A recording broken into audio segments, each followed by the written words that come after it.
En cours de doctorat, je ne sais pas s'il faut le dire comme ça, mais c'est tout à fait par hasard, en me rendant à la librairie du Québec rue Gay-Lussac, que je suis tombé dans le rayon de psychopédagogie sur un bouquin qui présentait différentes approches de l'éducation spécialisée, dont celle qui était référée à ce qui était appelé l'empowerment.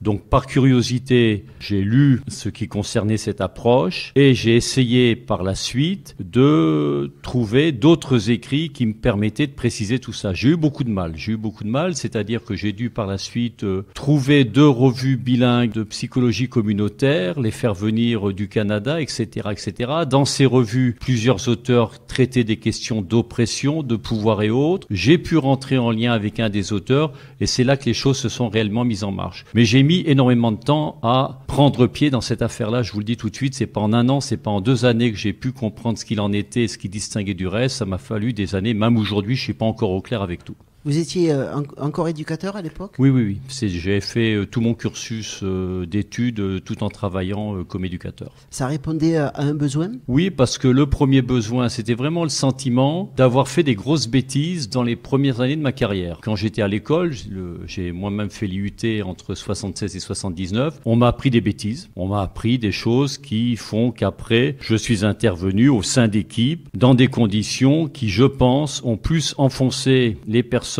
que j'étais susceptible d'aider, qu'on ne les a tirés vers le haut. Donc une sensibilité, j'ai pu par la suite, toujours pareil, au sein d'équipe, c'est pas moi tout seul, au sein d'équipe, on a pu prendre conscience des errances qui avaient été les nôtres, des erreurs qu'on avait commises, parce que c'était celles de l'époque. On a essayé de s'en dégager, de faire différemment pour faire mieux, etc., etc. Et tout ça a provoqué une dynamique réflexive. Et à un moment donné, je vous l'ai dit, j'accroche par hasard cette question d'empowerment dans laquelle après j'ai poursuivi ma réflexion.